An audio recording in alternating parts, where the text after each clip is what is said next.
అందరికీ నమస్కారాలు.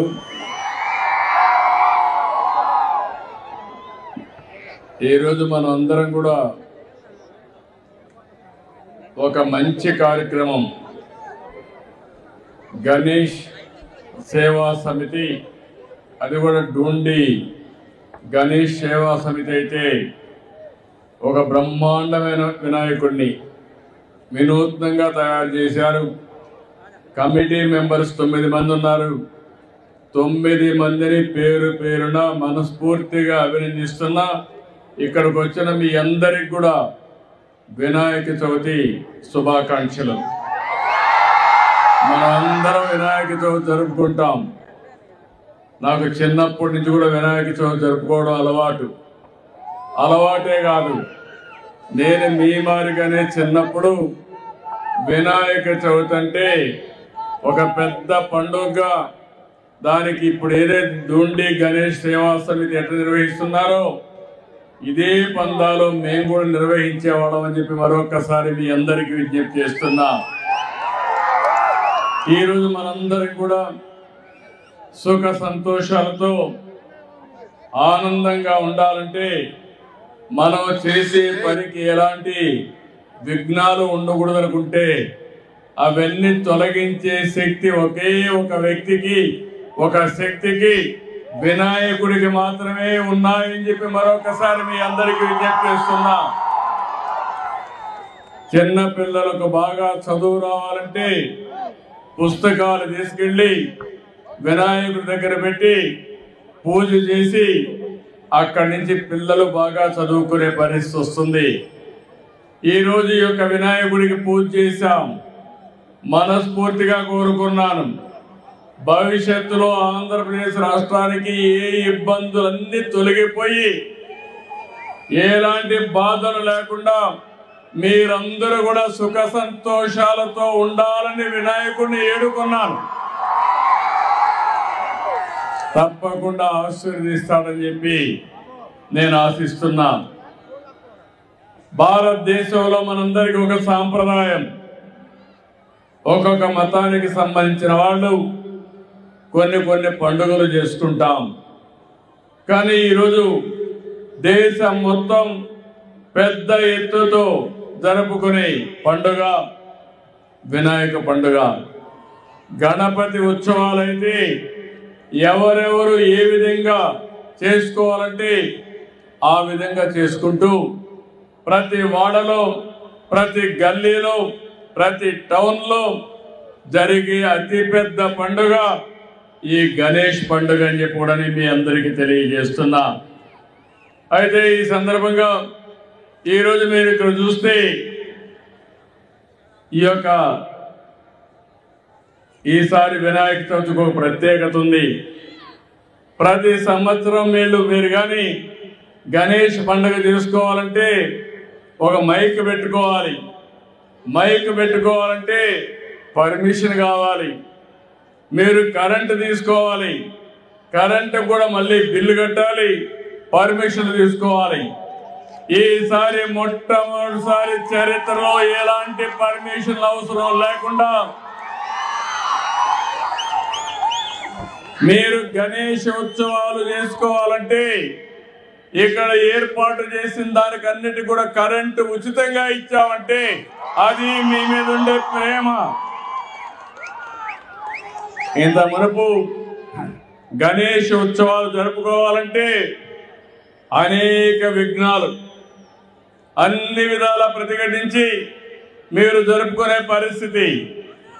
ఈరోజు గణేష్ ఉత్సవాలు జరుపుకోవాలంటే ఎలాంటి పర్మిషన్ లేకుండా ఉచితంగా అన్ని కూడా మీకు జరిపించుకునే వేడుక అని చెప్పి మరొకసారి విజ్ఞప్తి చేస్తున్నా. దీనికి ఒక 30 కోట్లు ఖర్చు అవుతుందన్నారు. పర్వాలేదు, ఎంతైనా సరే మీ ముఖంలో ఆనందం చూడాలనే ఏకైక కోరికతో ఈ కార్యక్రమానికి శ్రీకారం చుట్టాం. ఇక్కడ ఏదైతే గణేష్ ఉన్నాడో మీరు చూస్తే సిట్టింగ్ పొజిషన్ లో అతి శక్తివంతమైన గణేశ్వరుడు ఇక్కడ ఉన్నాడు, మన దగ్గర ఉన్నాడు. అది కూడా మీరు ఒకసారి చూస్తే మట్టితో చేశారు. అందులో కూడా ఇప్పుడు చెప్తున్నారు. నేను దీని మీద చాలా ప్రయత్నాలు చేశాను. హైదరాబాద్ నగరంలో ఒకప్పుడు మీరు చూస్తే ప్రతి ఒక్క దిక్కడ గణేష్ ఉంటాడు. ఆ ప్రొవిషన్ వస్తే కూడా చాలా ఇబ్బందులు క్రియేట్ చేసేవాళ్ళు. నేను ఒకటే చెప్పాను, గణేష్ ఉత్సవాల్లో ఎలాంటి అపస్కృతి జరగకుండా పూర్తిగా లా అండ్ ఆర్డర్ కాపాడిన బాధ్యత ఆనాడు తెలుగుదేశం ప్రభుత్వాన్ని చెప్పి కూడా నేను మీకు తెలియజేస్తున్నా. ఇక్కడికి వచ్చినప్పుడు ఇక్కడ ఆర్గనైజ్ చేసే వారందరినీ కూడా మనస్ఫూర్తిగా అభినందిస్తున్నాం. వివిధ ప్రాంతాల్లో ఏర్పాటు చేశారు. ఈసారి సితార గ్రౌండ్లో 72 అడుగులు, అది కూడా సిట్టింగ్ పొజిషన్లో. అందరూ కూడా కలర్స్ ఏమీ లేవు. ఎలాంటి అన్ని కూడా నేచురల్గా మట్టి నార ఇవే తీసుకొచ్చి బ్రహ్మాండంగా ఏర్పాటు చేసి అందులో కూడా మైక్రో ఇరిగేషన్ పెట్టి డ్రిప్ ఇరిగేషన్ పెట్టి రేపు అన్ని పూర్తయిన తర్వాత ఇక్కడే గణేష్ నిమజ్జనం కూడా ఇక్కడే చేస్తున్నారంటే ఇది ఒక ప్రత్యేకమైన ఆకర్షణ అని చెప్పి మీ అందరికీ తెలియజేస్తున్నాను. నేను ఇప్పుడే అడిగాను, ఇక్కడ మీరు తయారు చేసిన తర్వాత ఏ విధంగా చేస్తారంటే ఆ మట్టిని ఇక్కడే ప్రజలందరికీ పంచుతున్నారు.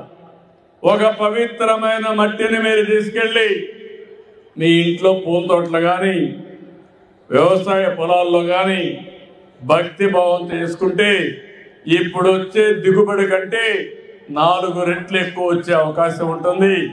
అది గణేశుడి యొక్క ఉపయోగం అని చెప్పి కూడా నేను మీకు తెలియజేస్తున్నా. ఇలాంటి మంచి సాంప్రదాయాలకు నాంది పలకాల్సిన అవసరం ఉంది. ఈరోజు భగవంతుడు మనకు ప్రకృతినిచ్చాడు, ఈరోజు అన్ని కూడా ఇచ్చాడు. కానీ రాను రాను కొన్ని రోజులకు మీరు చూస్తే ఎక్కడికక్కడ కలుషితమైన వాతావరణం వచ్చింది. నీరంతా కలుషితమయ్యే పరిస్థితి వచ్చింది. వాతావరణం కలుషితమైపోయే పరిస్థితికి వచ్చింది. పరిసరాలన్నీ కలుషితమైనాయి. అందుకనే ఈ మధ్య కాలంలో మీరు చూస్తే ప్రతి నెల 3వ శనివారం స్వచ్ఛ ఆంధ్రప్రదేశ్ కార్యక్రమానికి శ్రీకారం చుట్టాం. స్వచ్ఛ ఆంధ్రప్రదేశ్ ద్వారా స్వచ్ఛాంధ్ర స్వర్ణాంధ్ర ధ్యేయంగా ఈ ప్రభుత్వం పనిచేస్తున్నామని చెప్పి నేను మీకు అందరికీ విజ్ఞప్తి చేస్తున్నాను. అందులో కూడా సర్క్యులర్ ఎకానమీ తీసుకొచ్చాం. వేస్ట్ టు ఎనర్జీ ఏ విధంగా పోవాలి, చెత్త నుంచి సంపద ఏ విధంగా సృష్టించాలి, కలుషితమైన నీళ్లు ఏ విధంగా మనం ఎప్పటికప్పుడు సాలిడ్ వేస్ట్ కానీ లిక్విడ్ వేస్ట్ కానీ ఈ 2 కూడా ఈ విధంగా ప్రాసెస్ చేసి వాతావరణాన్ని కాపాడుకుంటాం. అందుకే మీరందరూ చూశారు, నేనైతే నదులను కూడా మనం ఆరాధించాలి. నదులు కూడా ప్రకృతిలో భాగం. అందుకని గోదావరి పుష్కరాలు తొందరలో వస్తున్నాయి. మొన్ననే కృష్ణా పుష్కరాలు నిర్వహించుకున్నాం. నదుల్ని ఆరాధించడం మన సాంప్రదాయం. ఈ సంవత్సరం మీరు చూస్తే పోయిన సంవత్సరం చూశాను, ఈ సంవత్సరం చూశాను.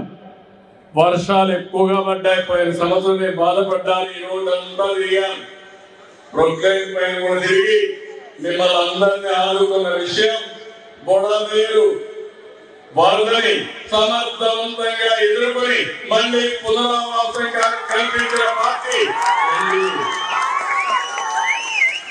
అలాంటి కార్యక్రమాలు కూడా చూసి మళ్ళీ శాశ్వతంగా బుడమేరు వదలకుండా చేయడం కోసం అన్ని చర్యలు తీసుకుంటున్నామని చెప్పడానికి నేను అందరికీ విజ్ఞప్తి చేస్తున్నా.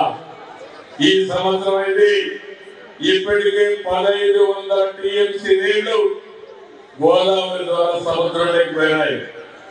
ఇంకో పక్క కృష్ణా వరదలు కూడా ఈ సంవత్సరం మన పరి ప్రాంతాల్లో వర్షాలు పడి బ్రహ్మాండంగా వచ్చే పరిస్థితికి వచ్చాయి. ఇప్పటికే 500 టీఎంసీ నీళ్లు సముద్రంలోకి పోయే పరిస్థితి వచ్చింది. రాష్ట్రంలో అన్ని జలాశయాలు పూర్తిగా నీళ్లున్నాయి. ఈ రోజు మనందరం కూడా పండుగలు జరుపుకుంటున్నా అంటే అన్నింటికంటే నాకు ఆనందం, ఈ రాష్ట్రంలో కరువు లేకుండా చేసి పండుగలు ఘనంగా జరుపుకునే విధంగా ముందుకు పోదామని ఒకసారి మీ అందరికీ విజ్ఞప్తి చేస్తున్నాం. ఈరోజు మీ ఆనందం చూస్తున్నా. ఇటీవల కాలంలో మేమైతే మీరు చూశారు. నేను ఎన్నికల ముందు ఏవైతే చెప్పానో సూపర్ 6 చెప్పా. ఈరోజు సూపర్ 6 ని సూపర్ హిట్ చేసి గణేష్ ఉత్సవాలు జరుపుకుంటున్నాం. ఒక పక్క సంక్షేమ కార్యక్రమాలు చేయడమే కాకుండా ఇంకో పక్క అభివృద్ధి కార్యక్రమాలు కూడా నాంది పలికాం. దేశంలో ఎక్కడా జరిగిన అభివృద్ధి మన రాష్ట్రంలో చేస్తున్నాం. నేను ఒకటే సంకల్పాన్ని తీసుకున్నాం. రాబోయే రోజుల్లో ఆంధ్రప్రదేశ్ రాష్ట్రం 2047కి స్వర్ణ ఆంధ్రప్రదేశ్ గా తయారు కావాలని, మీ జీవన ప్రమాణాలు పెరగాలని, మీరు ఆనందంగా ఉండాలని ఏకైక లక్ష్యంతో ముందుకు పోతున్నాం. అలాంటి సందర్భంలో ప్రతి సంవత్సరం గణేష్ ఉత్సవాలు జరుపుకోవాలి, వినాయకుడిని ప్రార్థించాలి.